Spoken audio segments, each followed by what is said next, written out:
Is this a scam? Hey, this is Tina Lorenz, and today I'm going to go over the $4 million sales letter secrets, part three. And is this a scam? Is this for real? This is the skepticism that is often in the head of the people you're talking to in your offers, in your videos, with your sales letters, in your emails. You know how often this comes up, and maybe on your ads, you even see people commenting with their skepticism, and the trolls come out from under the bridge to comment, right? So, today we're going to talk about part three. Now, in part one of the $4 million sales letter secrets, I went over the general format of the letter and what it was for. It was only 2 pages long, brought in $4 million in just 30 days, and my client made $1 million profit in that 30-day time. You can watch part one on this series of 4 videos about the $4 million sales letter. Part two was love your haters and why you can take the initiative to be able to connect with people even when they are writing to you with some skepticism, or they are saying some negative things, or they are questioning you. Why you should step up in your business and be able to deal with that, speak to them, use it as an opportunity to connect, because they're still responding, right? So you can go through part two to see what I had to say about that. Today on part three of our $4 million sales letter secrets, we're going to talk about, is this a scam, and why you need to get real for your clientele, whatever your marketing message may be. So let's revisit this letter, because again, it was a 2-page letter, went out all over the world to pick up a piece of real estate, of empty property that had not been developed yet in Lehigh Acres, Florida. And it became very popular hot properties back in the early 2000s. And actually, I think this letter was written in 2005. And a lot of things changed in 2008 and 9 when the real estate meltdown happened, but that's a whole other story. But at the time, this property was empty, was just prime for development, and everybody wanted it. And so my one lone client, kind of a David and Goliath, went up against huge corporations and companies with 50 and 60 people in rooms on phones calling all over the world to try and pick up these contracts. So today, I want to tell you why you need to get so real with your clients that you remove any doubt, you evaporate and annihilate and erase any doubt or skepticism they might have. Now, as you can imagine, one of the things about this letter was that as it was going out all over the world, we included a contract. And so there was a very, really irresistible offer. I'm going to tell you about that next time. We had a very irresistible offer, but basically the call to action for the individual receiving the letter was to fill out the contract, name your price kind of a thing, and send it back, a signed contract, so that my client could buy the property from them. And they already had the contract in hand. So, we're talking about exchanging money, exchanging a title for a piece of property, really very necessary that they could trust that this was for real, especially if they were far away from Florida, where the property was and where my client also happened to reside. So what I'm going to show you is what I did in this sales letter to create, here's your first clue, multiple routes of contact. Now, while you may not be able to do exactly what we did with my client for being able to connect with him, you can find ways to do it in your business, I promise you. So let's take a look. I'm going to do a screen share. I apologize if the print's kind of small, but I'm going to read it to you. I've done the best I could to make it so it'd be legible on here. But let's take a look right now at just the offer portion of this 2-page letter. So the first thing we did is, and of course, I've made up an address. I didn't use my client's actual address for this video. But the first thing we did is, really, where is he? He gave his home address. Okay. Now, yeah, that's a lot. Okay. Remember this, but this was for a limited time and to a specific audience. So and it wasn't published on the internet or anything. This was a direct mail. So we did include his home address. And as you can see, I did pretend Lane, any town in Florida, and with his name. We also included his cell phone number. So anyone that wanted to could call him. And then you could always create a new cell phone number, have a secondary number if you wanted to do that. There's various services out there that can assign a number for you in an area with a specific area code. So you could take advantage of something like that if you wanted to be a separate number. His office number, because he had a brick and mortar business. He had a physical office that he went to every day. So he included his office number. And again, I've just done imaginary numbers here because we're not publishing this on a YouTube video. His fax number, because people still do that. I don't know if you knew this or not, but Dan Kennedy has always been famous for the fact that he doesn't do email, he doesn't send emails, he doesn't write emails himself, any of those things. But what he always used was a fax. and still to this day would use send in the fax, and maybe I'll take a look at it, kind of a thing. So my client included his fax number and his email address. And so he had his email address here, his name, and anytown.com. Again, I've made these up just for being able to share publicly like this. And so then I added this: call, write, fax. Heck, if you want to, come see me. Whether you've got questions or you just want to make sure I'm for real, let's talk. So what does that sentence right there do? Just that one sentence alone says, I am available. I'm not afraid for you to come find me. I have nothing to hide.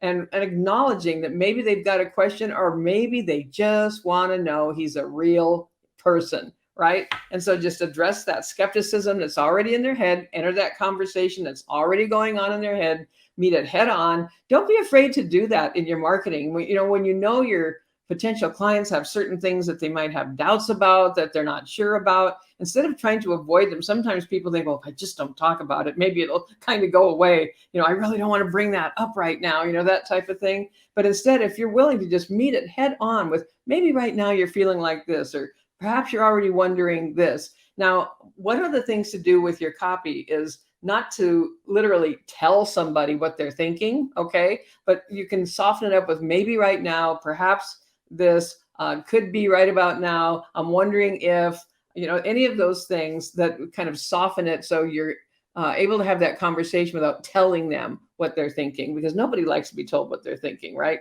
So now let's move on down. We had sincerely, we had his name, and we did one more thing down here in the PS. If you'd like to get your money right away, just fill out the attached contract. Okay, so we have a little call to action. Go ahead, name your price, sign it, and make yourself a copy. If you'd like to speed things up, fax it to and his number, or mail it to me and his address. So again, right through this area right here, right there, we're making it even more real, telling them there's a call to action, an embedded command is what we would call it. Do this, here's how you do it, then do this, right? Telling them exactly what to do.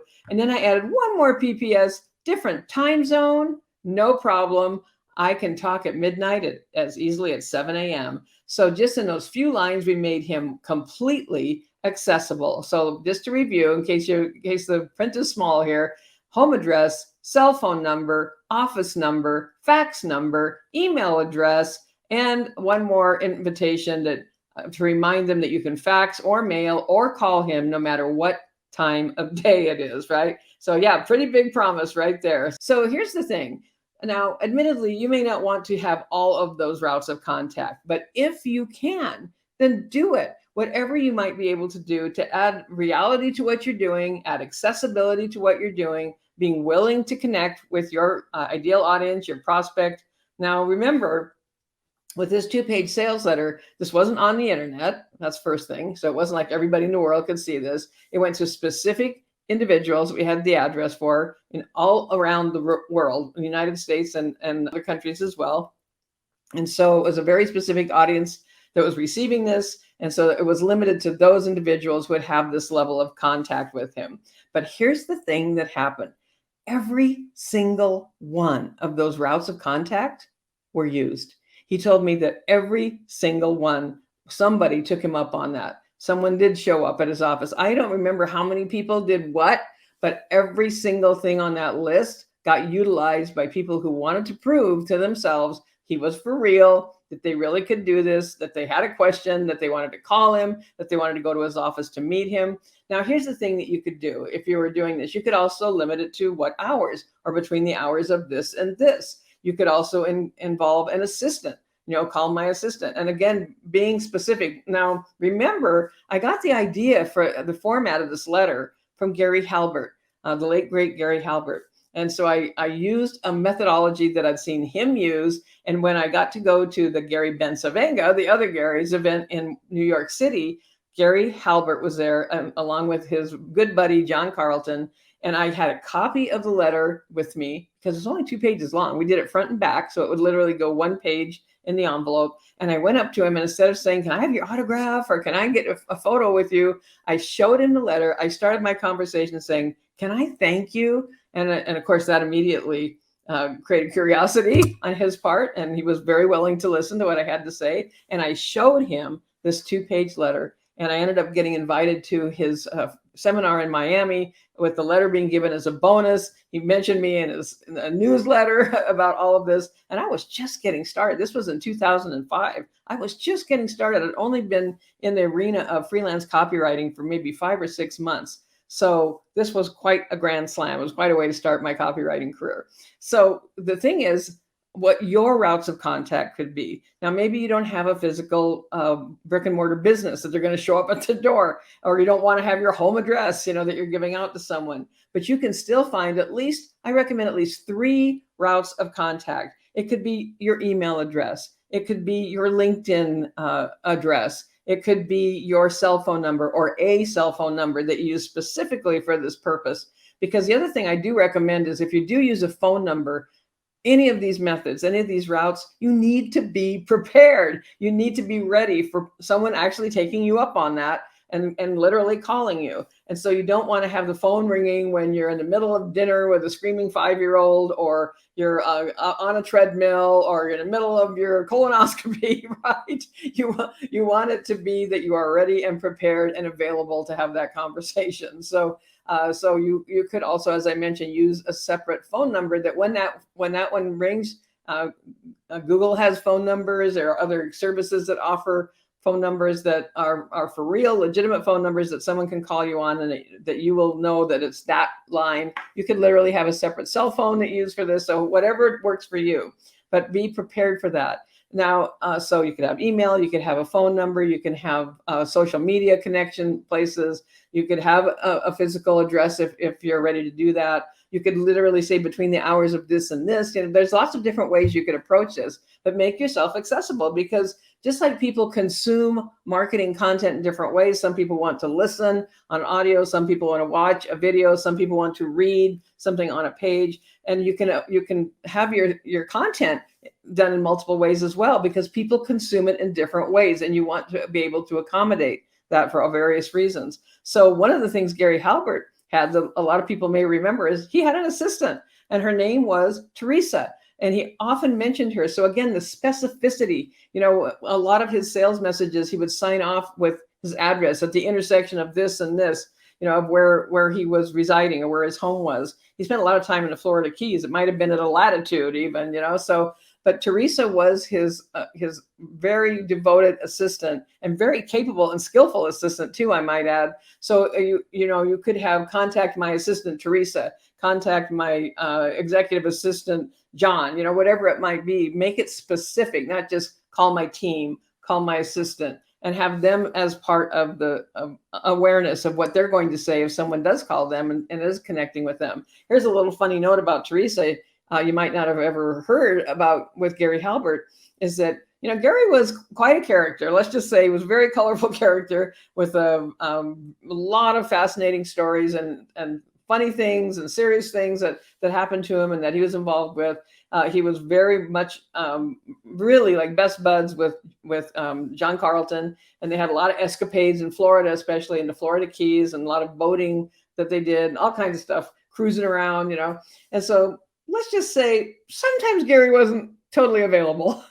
He was a little off the grid, out of pocket, whatever, under the radar. And so Teresa often stepped up and represented Gary's voice. And a lot of people don't know that Teresa wrote some of his emails. She wrote some of his newsletters. He had a very, very famous newsletter. Look him up online. Do a search for Gary Halbert newsletters.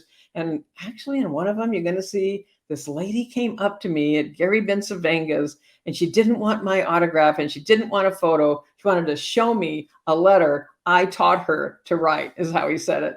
And that was me. He didn't put my name in the newsletter, but he put the story in, and that he had invited me to his next event, and that we were going to give that letter away at his next event.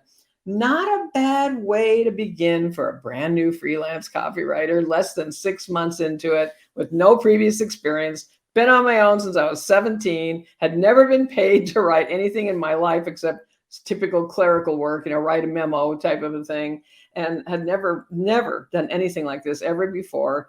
Going to a, how many dollars was it? $5,000 event for 2 days with Gary Bensavanga at the St. Regis Hotel in New York City. Didn't even have a website yet. didn't have business cards yet, literally took the letter printed out, and I took a one-page, kind of an in-person about page about working with me. And I took experience that I had from the past and I turned it into kind of fascinations and benefit laden bullets.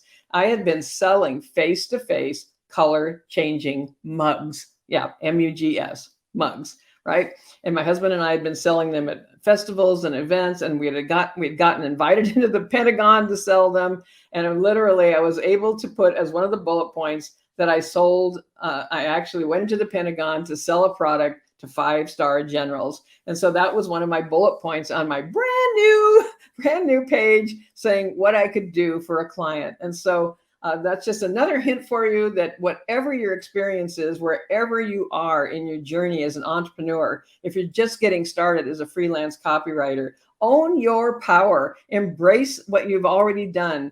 Look at the experience you have and how you can position that experience in a more powerful way, a more enticing way, a more fascinating way as bullet points of proof of your abilities. And you will find them if you look at them from a different angle, a different perspective, totally telling the truth, not making anything up, but what words you choose to explain or express or share what you've done can become way more powerful than you might see at first glance. So don't overlook the experience you're already bringing to the table, because if I was able to do this within the first 6 months of deciding, and here's another key word here, deciding that I was going to become a freelance copywriter, if I had not done these things, I would not have gone to multiple 6 figures in my very first year as a freelance copywriter. I think I hit something like $500,000 in my first year with no experience. But this was a leverage point, this networking opportunity, my investing in myself